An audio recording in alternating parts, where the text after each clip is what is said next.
Ricardo López Murphy seguramente será diputado después de la interna de Juntos por el Cambio. ¿Qué va a pasar después de noviembre? ¿Qué pensás que va a pasar vos después de noviembre? ¿El gobierno tiene que hacer un plan antiinflacionario? ¿Lo ves haciendo un plan antiinflacionario? Primero, cómo llegamos a la elección. Eso no es un tema menor. ¿En muleta? Sí, yo miraba antes de venir para acá, porque supuse que iba a haber preguntas de ese tipo, la deuda del Banco Central en el LELIQ está en 43.000 y algo de millones, o sea, de dólares. Poco. Y ha subido brutalmente durante este gobierno. O sea, la verdad que yo estoy preocupado. ¿Es una bomba de por tiempo? eso. Y yo estoy preocupado por eso porque cada vez es una fracción más grande de las reservas, cada vez una fracción más grande de los depósitos.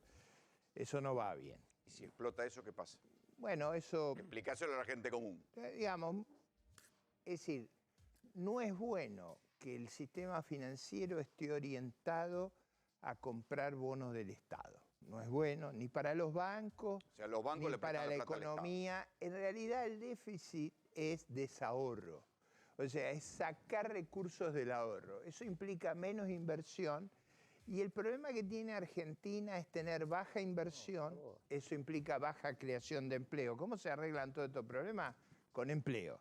¿Cómo se crea empleo? Con inversión. ¿Cómo digamos, se potencia la economía generando condiciones para que el sector privado se desenvuelva? Yo, por ejemplo, creo que está mal que el gobierno venda sistemáticamente y pierda sistemáticamente reservas. Cada vez más gente la que le compra los dólares a ese precio que todos sabemos está subsidiado. Cada vez se hace más atraso cambiario. A mí me parece que todo eso Hacia no noviembre va bien. genera No va una bien. bomba de tiempo. Está bien, Ahora, pero en la vida cotidiana, me quiero volver a la placa ahí que teníamos. ahí hay un riesgo que se quede sin reserva y eso generaría trastornos mayúsculos y lo que pasa es que cuando uno ve que las reservas están cayendo, es como la puerta 12. Sí, claro. O sea, nadie espera ser el último. Mira esto, es un estudio que demuestra que los votantes del Frente de Todos, la principal preocupación es la inflación y las tarifas. Bueno, pero el gobierno ha seguido una estrategia de hacer mucha inflación. ¿Por qué? Porque ha tenido muchos déficits. Es decir, el déficit se financia ¿cómo? Se financia en parte emitiendo dinero, en parte colocando deuda. Yo te digo, le pasó a todos los gobiernos en la pandemia. ¿Podría haber hecho algo diferente el gobierno con la crisis que arrastraba ahí de viene, Macri? Rolando, usted es un hombre muy inteligente. Ah. Sí, lo es, y es vivo para preguntar. No todos los gobiernos han perdido el crédito. Nosotros perdimos a lo largo de muchos años el crédito porque defaulteamos 9 veces. Entonces, cuando usted pierde el crédito, usted no puede hacer lo que hacen los demás, porque no tiene crédito. Para poder colocar deuda, como coloca Estados Unidos, Europa, Japón, usted tiene que tener crédito.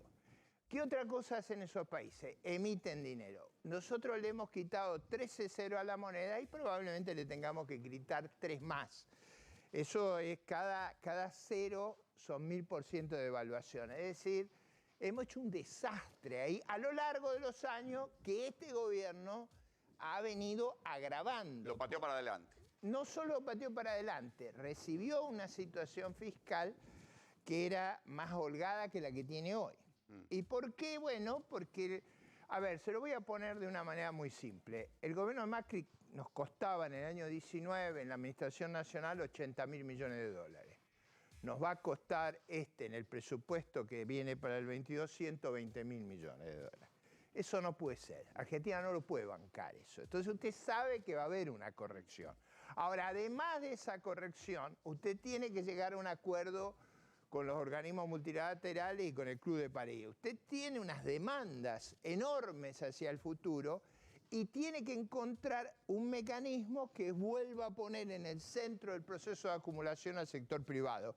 Porque el gobierno está quebrado. Un gobierno con 40.000 millones de déficit no puede ser el gestor de la acumulación. Entonces, hasta ahora, estamos todos de acuerdo que ahora lo que va a haber para las elecciones va a haber más plata en el bolsillo, más emisión de dinero. Bueno, con el riesgo de un evento cambiario. Bueno. Ojo que lo único que nos falta con los problemas que tenemos es tener un evento cambiario. Le quiero preguntar a Guillermo Moreno, ¿va a haber un plan antiinflacionario después de noviembre? No sé después de noviembre, de acá hasta las elecciones quedó el mismo equipo económico. Dijimos que este gobierno que era peor que el del inútil de Macri.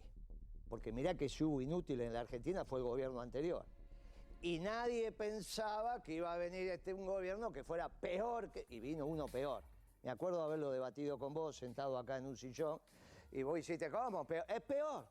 Y lo vas a ver en las elecciones, van a fracasar rotundamente. Entonces, es tu editorial. Este Alberto es tan desastroso que hace crecer la imagen del inútil de Macri. Y esto es lo que dijiste vos, yo le pongo los adjetivos que vos no le podés poner, pero en tu entonación estaba. ¿Por qué este fracaso? ¿Y por qué hacen lo mismo que hizo Alfonsín y de la Rúa?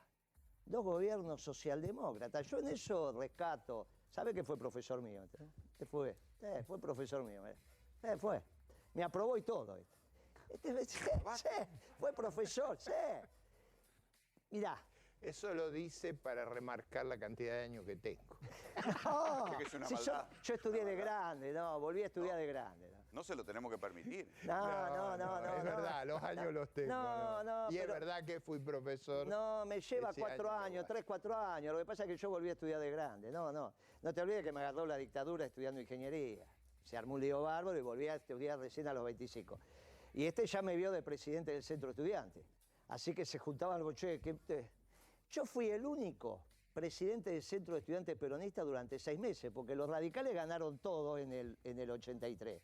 Y en la única facultad donde ganó el peronismo fue en la mía. Pero bueno, eso es una anécdota. La realidad es que el gran fracaso por copiar a Alfonsín, porque él es de la línea nacional del radicalismo, y yo lo respeto, está bien, una cosa, podemos hablar, la última vez, bastante de acuerdo, podemos hablar. La línea por la cual pierde el gobierno es la línea económica. Y es la única que no cambia.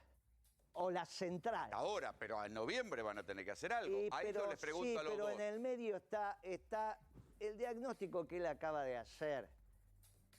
Es muy parecido alguna vez, con gesto mucho más adulto, porque tenía más responsabilidad, con un periodista que ya se murió, pero que se murió el Día de los Periodistas también. O sea, que era un periodista de fútbol. Y yo me acuerdo que lo estaba mirando por televisión.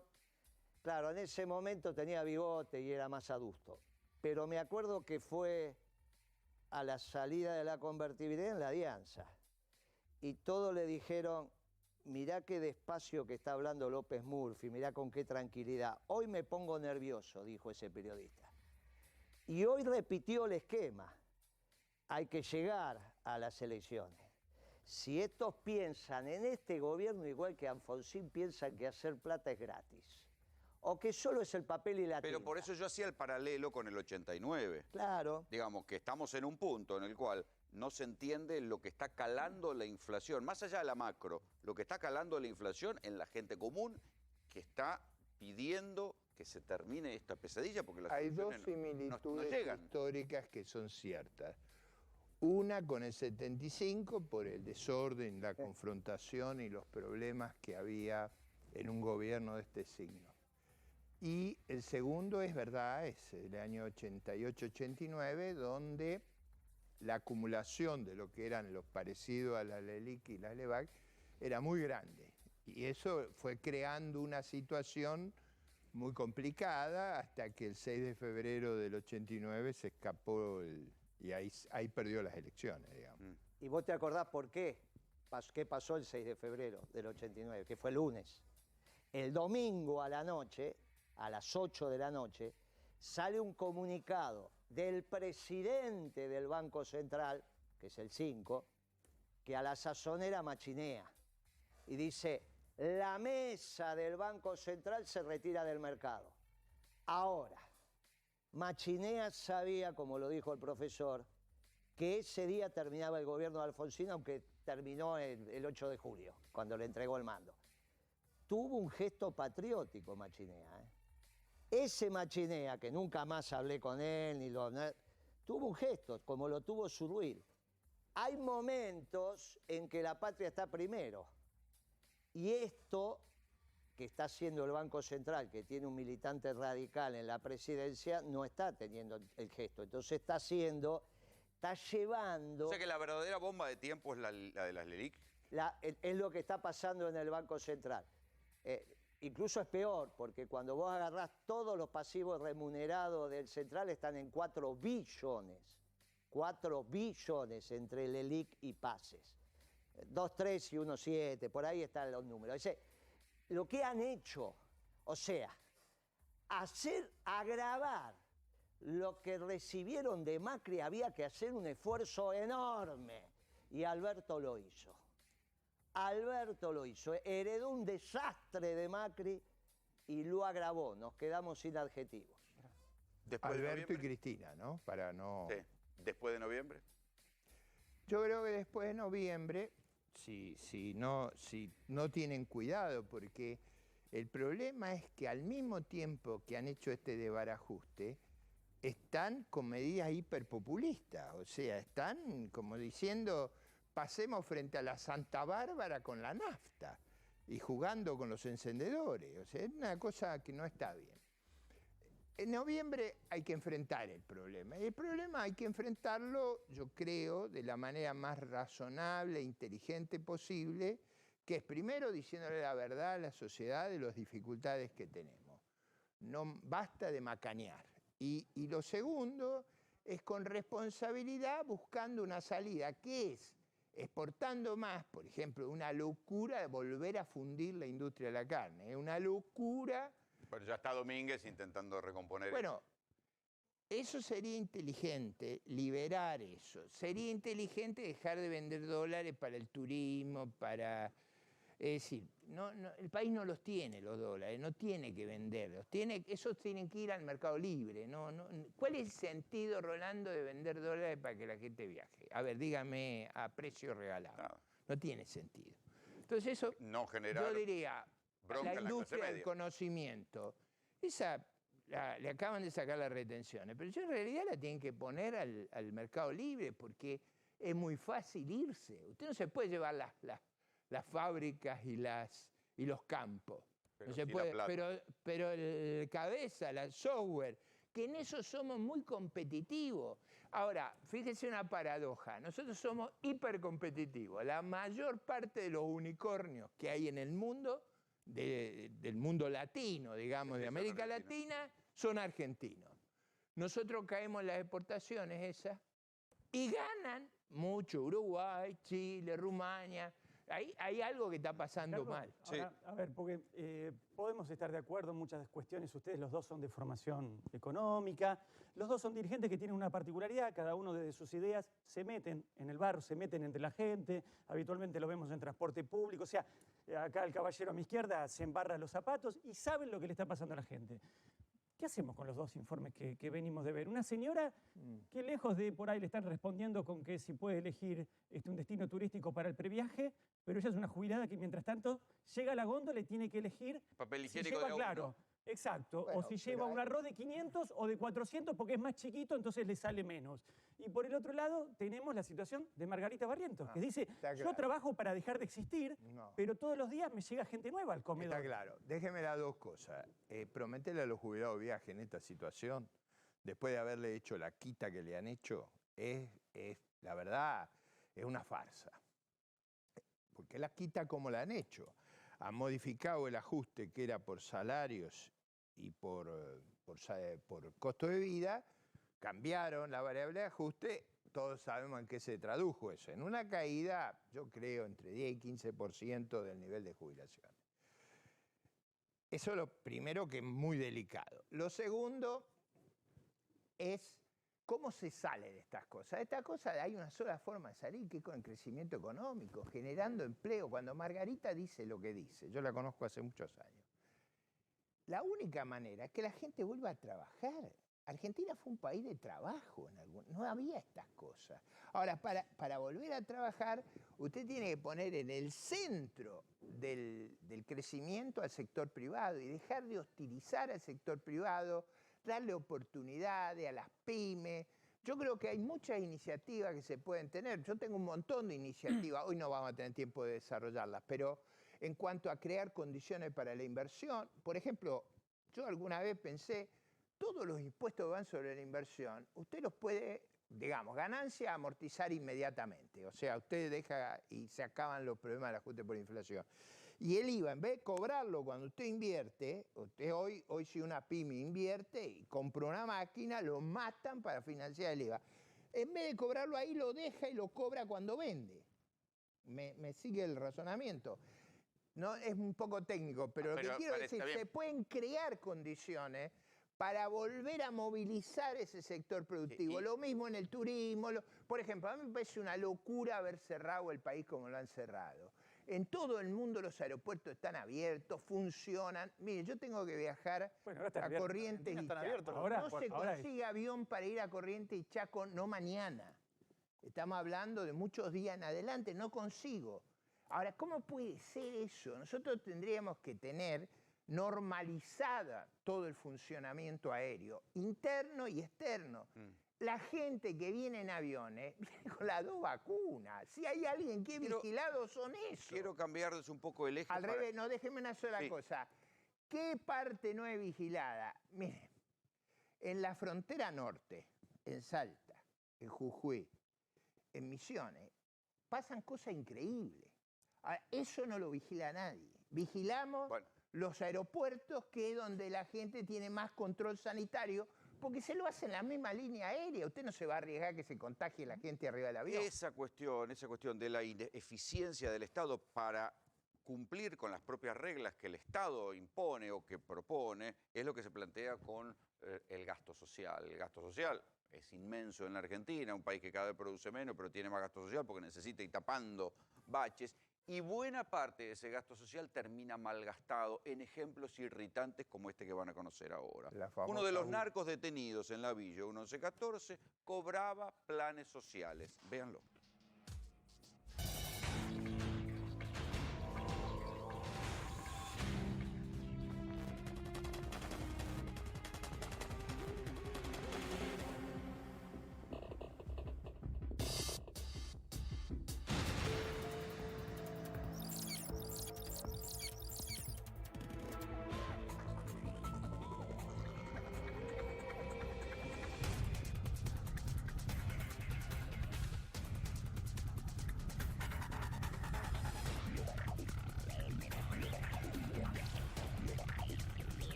Fíjese lo que son las coincidencias. Recién Margarita Barreto decía que hace 26 años tiene comedores.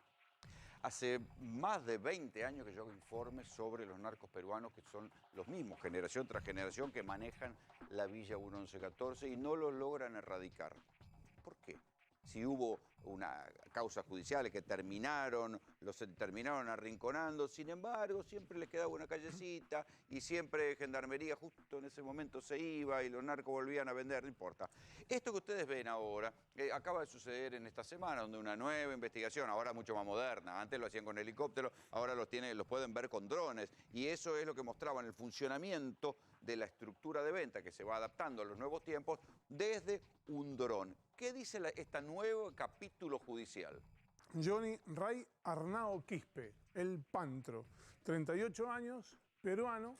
38, cuando empezaron a vender tenía, ¿cuánto? 18, 17. Sí, probablemente. Es uno de los tercera, cuarta línea de los dos grupos que tenían, los grupos de narcos peruanos, que se enfrentaban a balazos hace 20 años en la Villa 1114 y que ahora comparten el territorio, se turnan y conviven pacíficamente dentro de lo que se puede decir de esto. ¿Por qué el Pantro cobraba IFE y planes sociales? IFE, mira qué bien. Y bueno, básicamente porque figura registrado como un ciudadano radicado en la Argentina. Argentino naturalizado sería. Tiene un domicilio en la capital federal y no tiene ingresos. No tuvo ingresos durante la pandemia legales. ¿Y los antecedentes no son disuasivos de eso? Los antecedentes que tenía el Pantro eran nimios a la hora de hablar de esta investigación. Mirá, hay una investigación que llevó adelante el colega Federico Fassbender en el diario Infobae que identifica este cobro de planes sociales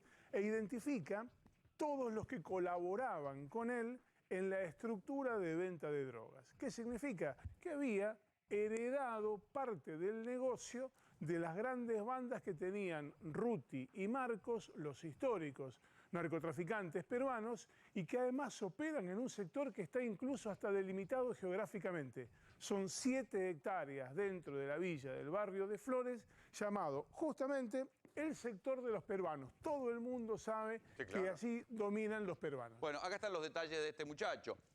¿En qué se caracteriza? Bueno, esta sí que es una modificación importante. Durante muchos años los narcos peruanos solo aceptaban gente peruana, porque así se aseguraban que nadie de la policía los podía infiltrar. Ahora, por primera vez, claro, hay tantos presos que son los primeros, o sea, el Pantro fue el primero que cuando le toca manejar la venta, contrata marcadores argentinos. Este es un problema porque sospechan que puede haber agentes de inteligencia infiltrados que estén batiendo qué es lo que está pasando y atribuyen a la caída del operativo que hizo el juez Lijo entre miércoles y viernes, atribuyen a que pudo haber habido una filtración justamente por eso. Bueno, varios de esos pibes son menores, porque los pibitos son menores. Y otra cosa nueva que se vio, que antes no se veía, que los marcadores, los tipos que avisan lo que está viendo, son menores de edad. Pasó en la otra villa, en la villa del Padre Mujica, que también quedaron videos de estos narcos grabados con menores de edad a su alrededor.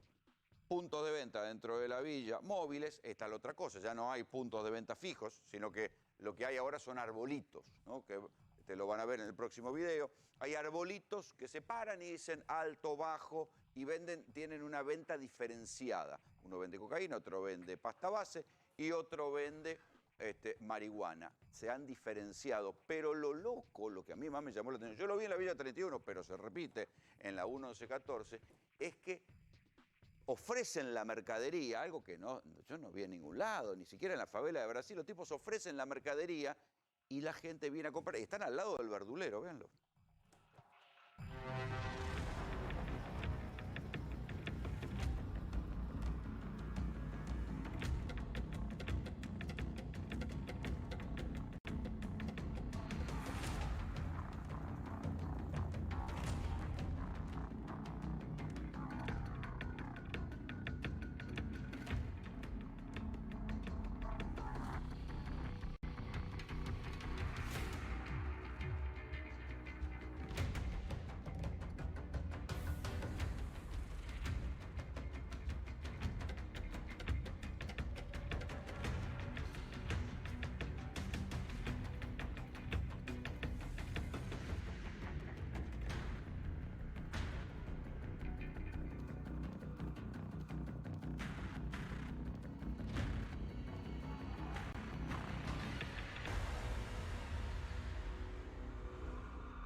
Bueno, ahí se ve, por ejemplo, eso de que venden por diferentes productos. Ahora lo van a ver más de cerca, esto está visto desde el dron. ¿Por qué lo hacen esto? Para una protección legal, porque también van a ver que uno tiene la droga y otro tiene la plata. ¿Por qué lo hacen? Bueno, básicamente lo que hacen es repartir, porque uno tiene la droga, otro tiene la plata, pero hay uno que es el que coordina el movimiento de los dos. Si lo detienen, uno tiene la droga, y si yo no estoy haciendo nada, el otro tiene la... Uno dice tiene la droga y va a decir que es para consumo personal, el otro tiene la plata y dice yo no tengo droga. El que maneja el operativo es este del medio. Este es el que cuando llega le dicen anda a verlo a este, una vez que termina con este pasa por acá, viene para este y este le paga. Así funciona esta triangulación de la venta. Pero está pensada para lo legal. Sí, claro. Sí, claro. O sea, los tipos ya tienen todo estudiado para tener una coartada cuando los vayan a detener. De cualquier manera, en los allanamientos y en las detenciones, todos quedaron bajo la misma figura, ¿no? Sí, sí, claro. Pero después los abogados defensores dicen, pero lo engancharon sin Tal nada. cual. Es el paso posterior, una vez que llegan a juicio, cuando empiezan a pelearse entre lo que dicen las leyes, que dicen ¿Y lo que por los qué jueces todo el quieren mundo que digan. sabe que son narcos, que entran por una puerta y salen por la otra, Bobby? Alguna de las cuestiones que es clave en esta investigación y en todas las de narcomenudeo en este tipo de barrios, que es quien controla el negocio es quien ejerce un control territorial. Por eso, ¿qué es lo que nos permite ver y decodificárselo un poquito a la gente en su casa, estas cámaras y estos drones? La clave es la topografía del lugar, esos pasillos laberínticos en los que es muy difícil, durante muchos años hizo difícil, poder tener grabaciones.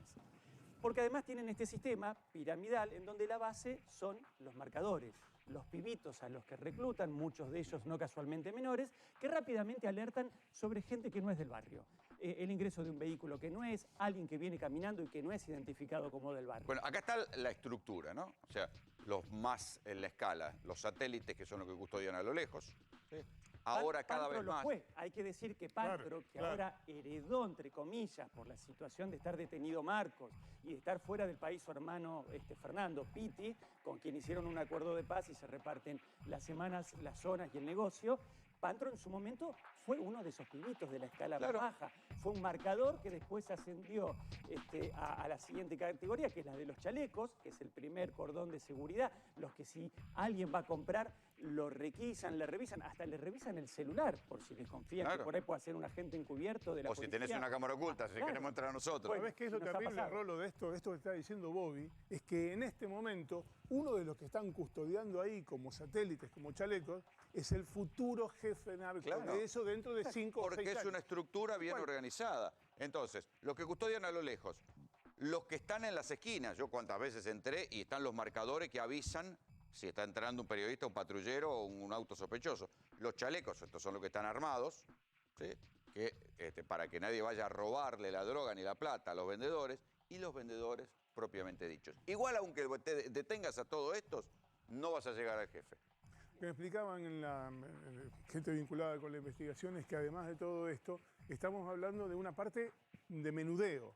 Que el negocio grande, si bien es cierto que facturan en el menudeo Sí, sí. entre 1 y 2 millones por día, el negocio grande está por fuera de esta estructura. Porque ellos venden al por mayor, son el Exacto. centro mayorista para las otras villas, donde van a comprar para otras villas. Rolo, Sí. perdóname, si la gente por ahí guarda en la memoria, pues es muy fácil de distinguir en la imagen que acabamos de ver del dron. Por eso es importante el laburo con el dron, porque antes que te hacían, y a vos también te ha pasado y a mí también cuando íbamos con cámaras, en los pasillos es muy difícil meterse.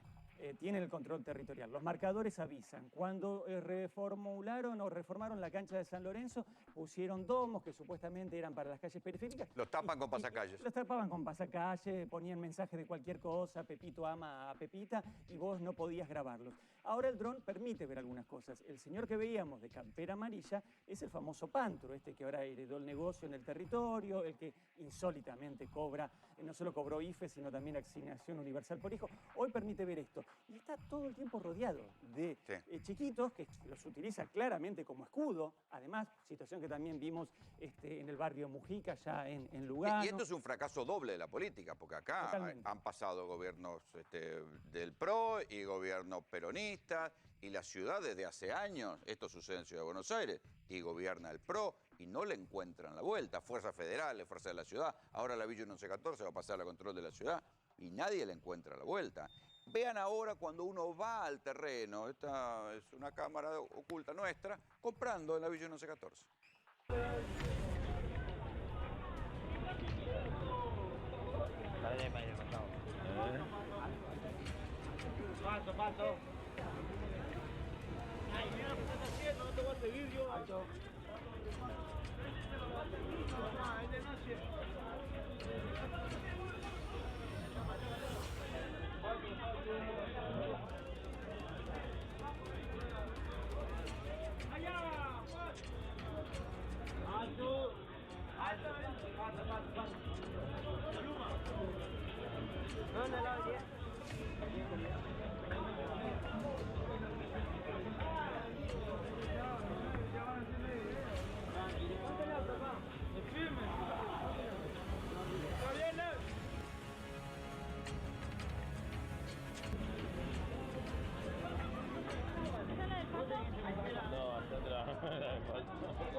Laudo.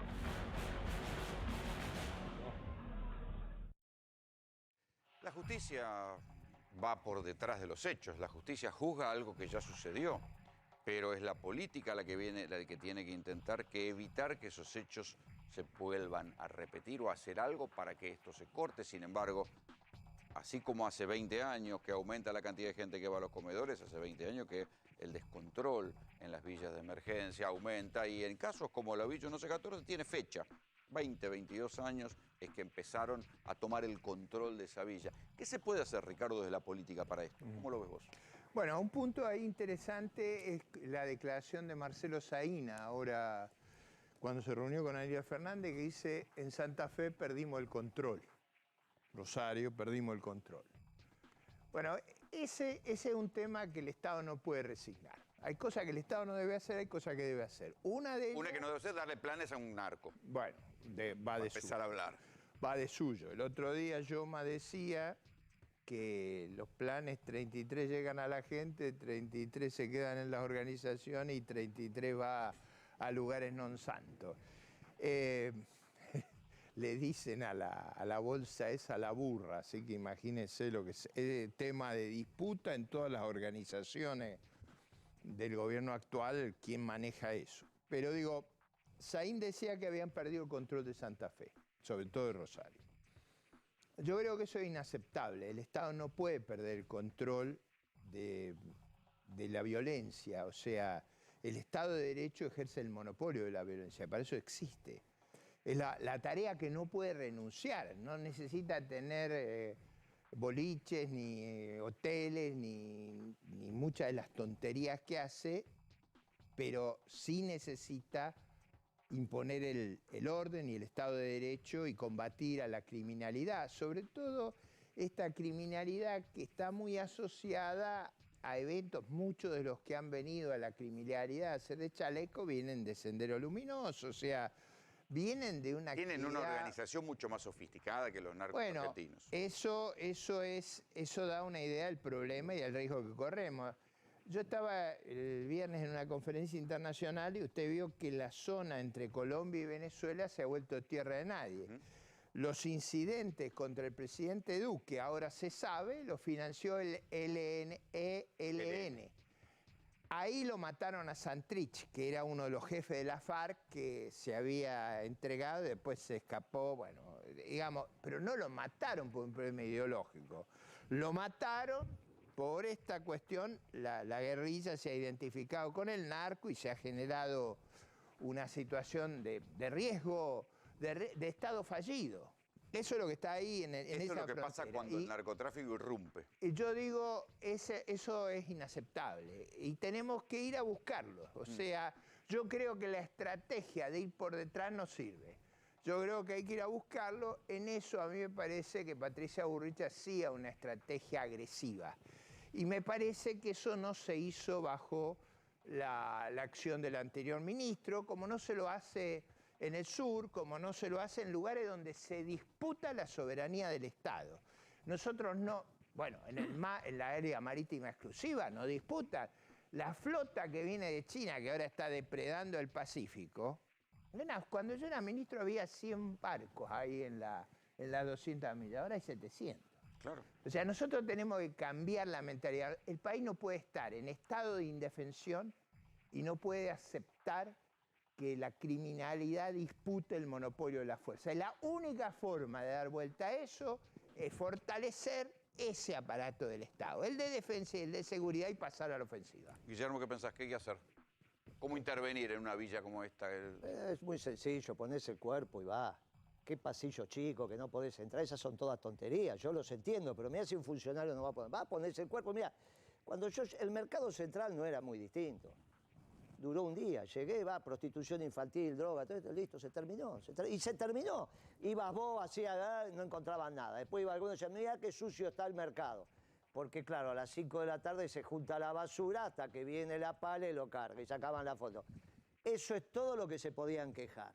Esto se termina, ¿cuántos días querés? Un día, Pero dos, hay que ¿cuánto sostenerlo querés? en el tiempo, Guillermo. Bueno, porque se termina y se termina. No, Punto. Bueno, se termina. se lo hemos escuchado a muchos, pero A mí nunca hay me que lo hacerlo no escuchaste. con efectos cortoplacistas. Porque, Pero qué corto plazo. Estoy operativos diciendo, de- se termina y se termina. Me deja operativos de saturación ¿Pero de qué estos barrios que saturación? hemos visto un montón. Se quedan 15 minutos y se van. Pero no El narco estoy del barrio diciendo no se eso. va. Hay que quedarse Pero ahí. eso no estoy diciendo, viejo. Él me pregunta cómo se soluciona, se termina. Le pregunto cuánto tiempo y se termina. ¿Qué saturación y después vuelve? ¿Cómo Se se termina? termina. Ahí hay una Poniendo el cuerpo. experiencia... Poniendo el cuerpo. Hay Tiene una- que ir el Ahí yo gobierno. le puedo contar algo Hay que... una experiencia, déjenme hacer un punto, porque yo viajé a estudiar esto que había pasado en Medellín. Medellín, la verdad, Uribe dio vuelta a la situación. Había 400 muertos cada 100.000, que es un número extravagante. En Argentina hay 4 o 5. Y lo bajaron a 40. ¿Y qué hicieron? Pusieron en el centro de la villa, o en el centro de los barrios marginales, una unidad del Estado que hacía la tarea civil, que hacía de asistencia escolar. Ahí estaban las tropas de la Policía Federal o Nacional Colombiana, se urbanizó el barrio y se hizo una acción ofensiva. O sea, usted fue a disputar eso. Yo digo, nosotros estuvimos recorriendo fuerte las villas en la campaña electoral. Y Roberto García Moritán hace muchos años trabaja ahí. Trabaja tratando de rescatar a los chicos del narco. Y ahí hay una actividad, él lo que hace es distinto de la política asistencialista del gobierno, que le da plata para que no trabajen. Él los ayuda a aprender a trabajar. Yo creo que si uno hace una política, yo cuando iba a hablar ahí con la gente comunitaria, la que no está en el narco, yo decía que una propuesta que nosotros teníamos era construir gigantescas piletas de natación ahí. ¿Por qué? No por mi preferencia, sino Sí, porque... No, porque la natación le permite revisar a los chicos. Usted puede poner el profesor de natación de la Armada, de la Prefectura, de la Federal. Es decir, empiezan a ver que el que manda es otro, que el que organiza, que el que es solidario. Si usted tiene un centro con una biblioteca, con las computadoras, los chicos ven que no están marginados, que usted les crea oportunidades, eso es una tarea importante. No vender dólares para el turismo, eso no. La plata no hay que gastarla ahí hay que gastarla. Yo les cuento dos experiencias que conozco que acá se hicieron. Una es Fuerte Apache. En Fuerte Apache, creo que fue una de las veces que mandan la gendarmería, yo estuve patrullando con la gendarmería. El delito había caído casi a cero adentro del Fuerte Apache. La gendarmería andaba, palpaba a la gente. Claro, nadie se le animaba a la gendarmería, no es que le iban a tirar tiro a la gendarmería. Entonces patrullaban, ahí sí te doy la razón, es decir, bueno, patrullaban, recorrían, y entonces al sentir que no había oportunidad para el delito, pacificaron Fuerte Apache. Entonces, cayó el delito a cero. Después empezó el manoseo, cuántos gendarmes había, si tenían que estar adentro, tenían que estar en la periferia, pero lo que había era un patrullaje de gendarmería en Fuerte Apache. Bueno, el drama más grande es cuando la política se vincula con el narco. Es decir, ese es un tema muy delicado, que yo creo que todavía no es el problema más grave que tenemos, pero lo tenemos. Entonces, por ejemplo, en Santa Fe, uno de los problemas que tenemos es que la política Sí, claro. y el narco, y entonces... Y confluyen todos en las mismas Yo cosas. creo, La plata. ¿por qué gana Juntos por el Cambio en Santa Fe? Pues están hartos de lo que ha pasado. O sea, la victoria se da por los episodios. Entonces, cuando ve el número de muertos que tiene Rosario, la imposibilidad de actuar, que el Senado de Santa Fe es un antro de corrupción, denunciado por los propios fiscales. Sí, sí. Entonces, cuando usted tiene la política que ha sido conquistada, esa fue la tragedia de México y de Colombia. Y en parte de Brasil. La otra experiencia exitosa que yo conozco sucedió durante la pandemia, donde en la Villa 1114, por una cuestión de pandemia, no podían entrar ni salir nadie. La gente podía circular dentro de la Villa 1114, pero no podía entrar ni salir nadie, con lo cual no había gente que fuera a comprar. Habían cortado la demanda. Los narcos que hicieron, se tuvieron que mudar a otra villa. Ahí fue donde tomaron el barrio Padre Mujica. Pero quiero decir, la presencia y las medidas concretas funcionan. Claro. El asunto es que nadie después las quiere tomar. Rolando, mira una experiencia que yo creo que es muy valiosa y que tenemos que rescatar. En Uruguay tuvieron el gobierno Uruguay logra tener una clase política muy sana. el gobierno uruguayo de Tabaré Vázquez hizo una campaña feroz contra el tabaquismo. Él era un médico claro. oncólogo. Que paradójicamente se muere de cáncer, ¿no? Sí, pero digo, tenía conciencia de esto y la oposición lo acompaña en la lucha contra el tabaquismo. Tanto es así que una compañía de tabaco lo denunció por la ofensiva tan feroz. Ahora, una cosa que usted ve es que el consumo de cigarrillos ha bajado dramáticamente. Yo digo, una de las cosas buenas de mis reuniones en las villas, como diría Guillermo, llevo muchos años en esto, o sea, llevo muchos años. Yo me acuerdo haber ido mucho a reuniones en las villas. Antes era una nube de humo. Claro. Todo el mundo fumaba. En las reuniones que yo he tenido con los dirigentes, 20, 30, nadie fumaba. Es un salto cualitativo. Esa batalla se ganó, porque esto no se va a ganar policial y militarmente. No. Usted no puede dejar que ellos gobiernen, pero no lo va a ganar con la policía, lo va a ganar el día que ganemos la mente de la gente. En ese sentido... Las drogas hacen mal, eso es lo que hay que entender. Hacen mal y el Estado tiene que tener una política sanitaria como esta que le digo que hubo contra el tabaquismo y fue muy exitosa. Y desde las escuelas, que tampoco... Ahora, Exactamente. En Por ese eso es una sentido- tragedia suspender la escuela. El error más grande de este gobierno, hablamos de la política sanitaria, de la política económica, de la política exterior. El error más grande fue haber parado las escuelas 1 año y medio. Eso fue una tragedia. Bueno, ahora escuchemos justamente a propósito de eso, escuchemos el audio del nuevo ministro de Educación, Persic, que admite que hay 1 millón de pibes que ya se fueron del sistema. Escúchenlo. 3 grandes desafíos, ¿no? 4, que uno primero es buscar a los chicos que se fueron de la escuela uno por uno, ¿no? Se fueron muchos chicos, hay que buscarlos uno por uno, hay que ir a las casas, hay que recorrer los barrios buscándolos. Hay casi 1 millón de chicos que dejaron, que no es que dejaron, que se desvincularon, en algunos casos de manera plena, en otros casos de manera intermitente, pero es un desafío enorme, es una gran cantidad de chicos a los que tenemos que ir a buscar. Ahora es el gobierno el que lo reconoce. Bueno, y ahí tiene otro tema. Yo, por ejemplo, otro tema en la campaña que me fue muy intenso, de una demanda muy intensa, los jóvenes que van a la universidad y no permitían las clases presenciales.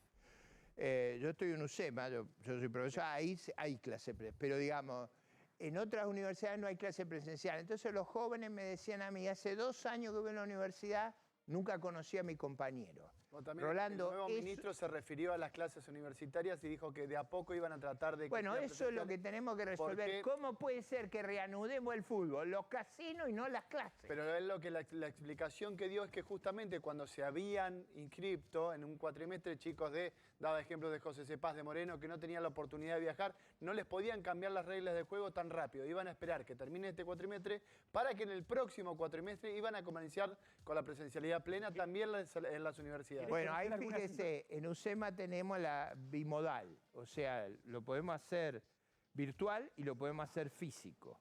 O sea, tenemos las dos modalidades, porque la tecnología hoy permite eso. Muchos años atrás no lo permitía, hoy lo permite. Lo que pasa es que han estado mucho tiempo no Lo que pasa es que haciendo lo también que se hizo corresponde, han referencia- estado no haciendo lo que También hizo corresponde. referencia al tema del plan Conectar Igualdad, justamente algo que había desaparecido en la época del gobierno de Macri, ¿sí? Y tienen 600.000, lo que hace referencia al nuevo ministro es que tienen 600.000 computadoras listas para entregar ya en este momento y que iban a estimular... Llevamos 1 año y medio. Está O sea, no te bien, lo digo a pero- vos, se lo digo a los políticos, a los que gobiernan. Espere, bueno, espere, estoy porque diciendo lo que voy a agregar otro 1 tema. año y medio que se descuidaron estos problemas, porque no me va a decir que lo que hizo UCEMA no lo pueden hacer los demás. Ricardo, vengo de estar en el interior hace poquito. ¿Qué me decía una mamá? Mandé a mis hijos a estudiar para allá. Tuvimos que ir a Buenos Aires. El año pasado, como le pasa a todos los chicos del interior, les alquilaron este departamento. Los padres bancan esa situación y los pibes están del interior en Buenos Aires en un departamento estudiando por una computadora. Y van viendo como todos los días, como moscas, caen compañeros que abandonan la carrera o se cambian porque al no haber presencialidad, y esta es otra cuestión que vamos a mensurar con el paso del tiempo, los pibes no se enganchan con las carreras, terminan Bueno, pasándose y no de una solo a otra, eso. a otra, o abandonan y el que abandona no vuelve. Una cosa muy importante en la universidad no solo son los profesores, son los compañeros. O sea, usted interactúa, resuelve ejercicios, intercala, se socializa. percibe otra Las versión. dificultades, si te va mal, le puedes preguntarle una cosa que no te animás a preguntarle al profesor. Quiero agregar otro tema a esta discusión, que es que va a haber una especie de jubilación anticipada para las mujeres a los 55 años, para los hombres a los 60 años. Hugo Davies es referente del movimiento de trabajadores desocupados, alguien que viene insistiendo sobre esto, que había que darle una mano a aquellos que se quedaron sin laburo después de tener 30 años de aporte, y lo tengo vía Zoom. Davies Graña le habla, ¿cómo le va? Muy bien, mucho gusto, Graña. Bien. ¿Cuál es la magnitud de la cantidad de gente, o cuál es el problema de este universo de gente que no puede volver a tener trabajo en blanco y son demasiado jóvenes para jubilarse? Bueno, un poco está en lo que estabas comentando, o sea, en el caso nuestro diríamos somos viejos para trabajar y por otro lado jóvenes para jubilarnos. Lamentablemente, diríamos, en nuestro país se promociona mucho y no estamos en desacuerdo el empleo joven. El empleo, diríamos, de los adultos mayores, en general el Estado no promueve o no tiene medidas que nos incluyan socialmente. Por eso, diríamos, en general se subsiste en la informalidad.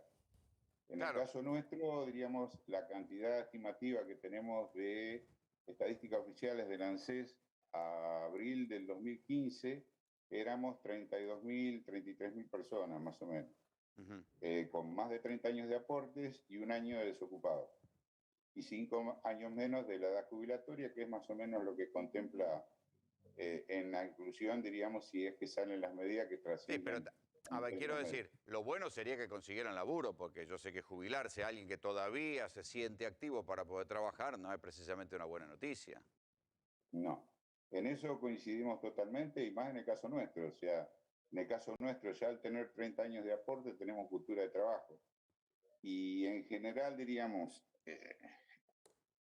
lamentablemente, diríamos, quedan, digamos, muchos compañeros en el camino, inclusive por cuestiones de salud. O sea, en el caso nuestro, tenemos compañeros a lo mejor que tienen problemas que le impide hasta hacer una changa. O sea, compañeros que tienen diabetes, compañeros que tienen problemas, diríamos, a lo mejor de cardiológicos. O sea, hay un montón de problemas, diríamos, a nivel de salud, que a lo mejor eso es un motivo excluyente en lo que son las revisaciones médicas. ¿Y cómo va a ser esto? Es un tema... ¿Van a tener una jubilación anticipada hasta que les llegue la edad de jubilarse? Porque si no, si tenían 30 años de aporte, terminan perdiendo.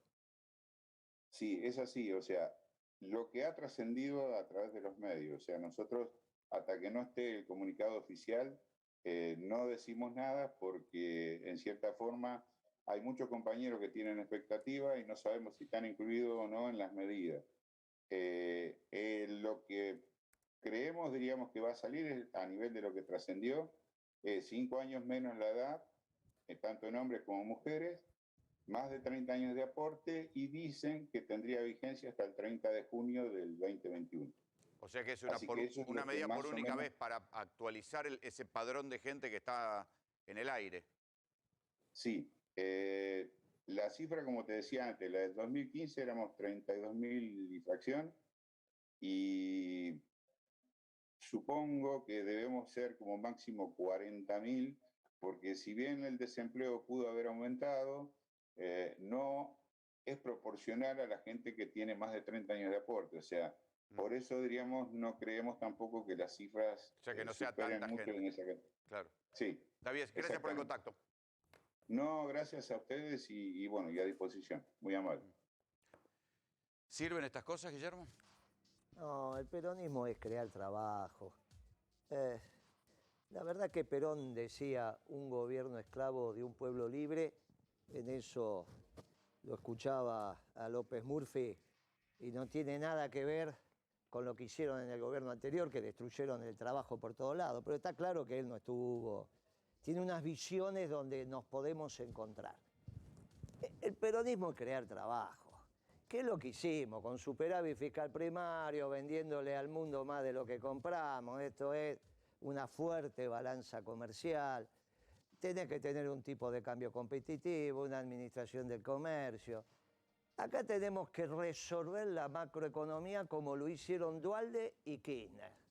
En vez de hacer eso, vino Alberto y copia a Alfonsín y repite lo que también aprendió de Cavallo y es toda esta idea. Yo lo que le digo humildemente, lo estoy escuchando atentamente a él, no me parecen ideas muy novedosas, ¿está bien? Cuando a mí me dicen cómo resolver el tema de la droga, digo poner el cuerpo, pero no es saturación de la policía, dije el funcionario. Por eso te corté y te pido. Bien. El funcionario tiene que ir y poner el cuerpo. No, y la policía irá vos con 2, 3, muchachos, ponés el cuerpo, le decís a ese, ¿Qué ¿qué te les pasó? ¿Se olvidaron que eran esenciales y que podían ir y se quedaron en casa? Y bueno, no ponen el cuerpo. Este es un De acuerdo. gobierno que, entre otras cosas, es tan radical porque no pone el cuerpo. No ponen el cuerpo, viejo. No se gobierna sin poner el cuerpo. Vos tenés que poner el cuerpo. ¿Qué decía ¿Qué decís, Perón? al estilo Bernie, entonces? Pero, Bernie, ahora resulta que el problema también es la provincia de la seguridad, pero no, el problema es la seguridad y la economía. No cambiaste ni el Ministerio de Economía y a Bernie tampoco. Entonces, ¿qué es lo que hicieron? Nada. Hacer que hacemos algo para no hacer nada. Ahora, yo digo, mirá, ante lo que estoy escuchando, para ponerle un poco de picante al programa, con lo que estoy escuchando, no te quiero sacar el lugar, no digo que me está picando, digo para estoy poner... resignado, Lo que compañero. estoy escuchando es casi lo que venimos escuchando hace 30 años cada vez que llegan al gobierno. Mire, acá lo que hace falta es peronismo. Tanto hacía falta... Pero ojo que el Pará, electorado no está pensando terminé, eso, ¿eh? No terminé. Tanto hacía falta que ustedes ahora dicen, vinieron 2 que son peronistas, este muchacho Izarralde y el jefe de gabinete Mansur. O sea que yo tenía razón, hace falta peronismo. Ahora, meten el peronismo donde es secundario, donde es principal, que es en el Ministerio de Economía, sigue el socialdemócrata que puede ser ministro de Alfonsín, puede ser ministro de la Rúa, puede ser ministro, porque no se diferencia de Pratgay. ¿Está bien? ¿Cuál es la diferencia entre Guzmán y Pratgay? Ninguna. Puede ser ministro de cualquiera. Bueno, muy bien. Ahí hay que poner peronismo. ¿Cómo ponés peronismo en la economía? Donde tenés 50 cuadros en condiciones de hacer lo que hay que hacer. ¿Qué es lo que hicimos? Con un gobierno sin Cristina, sin Alberto y sin Moreno. Si total no es indispensable, ninguno es indispensable. Un gobierno peronista, con un equipo económico peronista, que vuelvan a hacer lo que hicimos a principios de siglo. ¿Eso Esto supone un plan antiinflacionario? Pero no Estilo Menem. no es un plan antiinflacionario, es un plan económico que te lleva a un modelo de desarrollo. No se puede gestionar la Argentina sin un plan económico. ¿Qué es lo que hicimos cuando llegamos al gobierno? Implementamos lo que sabíamos hacer. ¿Qué hacía? Tenía la ventaja de que no había casi inflación. Pero, ¿qué hacía Kirchner? Le venían a pedir plata, tenía la bolsa llena y decía, no hay. Gastaba menos de lo que recaudaba y le vendíamos al mundo mucho más de lo que comprábamos. Ahí empezás a ordenar. Ahora, si tenés el desastre de Macri, el desastre de los radicales y el desastre de Alberto, no hay plan antiinflacionario posible. Y esto se resuelve muy fácil. Un gobierno peronista con un equipo económico peronista y de esto se puede salir. Si no, lo que sigue es el fracaso que se acaba de ir, que tiene toda la posibilidad de volver. Pero es ese fracaso, con todo el respeto al profesor, yo fui a estudiar, hice, qué sé yo, sí, ya lo vivimos todo eso. A ver, vuelvo a la pregunta del comienzo. Me están esquivando la jeringa, muchachos. No, yo no. Hace Yo falta no. un plan Yo no. Hace falta un plan antiinflacionario. Alguien tiene que hacer un plan antiinflacionario en noviembre. Ahora no van a hacer nada. En noviembre, ¿qué? Rolando, inflaciones del nivel que nosotros tenemos no existen en el mundo. Bueno, ¿cómo se termina? Bueno, de la única Volviendo manera que a un se han plan tipo terminado en convertibilidad, todos los ¿cómo? países, escúcheme, en todos los países del mundo que se ha terminado es porque hay un orden monetario y hay un orden Macri fiscal. dijo lo mismo y tampoco pudo. No, mire. Agregado monetario, dejaron de emitir. No. Primero, eso no fue cierto. Eso nunca ocurrió, eso que usted dice. Pero digo... Lo decían ellos. No, Lo pero yo decía, digo, pero nunca no lo ocurrió. hizo. Yo te contesto Ya por sé él. que no estaba. Vamos a poner una cosa que es muy clara para mí. Hay que poner un orden fiscal y monetario. Por ejemplo, usted no puede tener un banco central que se endeuda como el nuestro. Porque ¿de dónde saca recursos el Banco Central para pagar 43.000 millones de dólares de deuda que tiene? En la época De la Macri y del Banco emisión, no hay Nación. otra manera. Entonces, eso no funciona. La diferencia con Macri, que no es menor, cuidado con eso, es que Macri tenía las LEVAC y tenía las reservas. Estos tienen las LELIC y no hay nada de Pero las reservas se fueron. Porque entraban por una puerta y salían por la otra. No. En la época de Macri, si usted mira los números, estaban las LEVAC y estaban las reservas. Más aún. No, esto es así. No, mire, eso no me lo discuta. Le quería Eso es así. Espere. Esto termina... Ricardo, era porque te estabas escúcheme una cosa para entenderlo. En la época de Cristina, una de las cosas que Macri no hace, que yo creo que fue muy desafortunada, fue no explicar la situación que él recibió. Él recibió un banco absolutamente quebrado porque lo habían endeudado en LELIC o el LEVAC en aquella época, a más no poder Cristina, había dejado con reserva negativa al Banco Central y había vendido a término 17.000 millones de dólares. Si yo hubiera estado ahí, le puedo asegurar que de lo único que hablaba la población, los 4 años de lo que había hecho. Ahora, vayamos ahora. Cuando Macri termina, ¿cómo Macri liquidó las LELIC? Esto también hay que decirlo. Las liquidó porque las devaluaciones fueron muy grandes, devaluó mucho más que la inflación y se comió por inflación las LEVAC. Todo lo que hizo Guzmán ahora fue en base a inflación. Eso no sirve. Usted tiene que hacer una consolidación fiscal real, no en base a inflación. ¿Qué es lo que hizo este gobierno? Pasó de 19.000 millones de dólares en LELIC a 43.000 millones, porque era la única forma que se podían endeudar.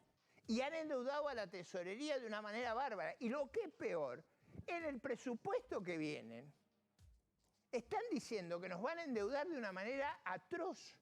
Eso no es posible, Rolando, no se va a poder hacer. Y eso lo hacen para sostener un gasto que en dólares va a crecer 50%. Mirá, O sea que Eso tampoco lo sostiene. Usted quiere crear trabajo en la Argentina, tiene que quitarle al sector privado esa inmensa mochila.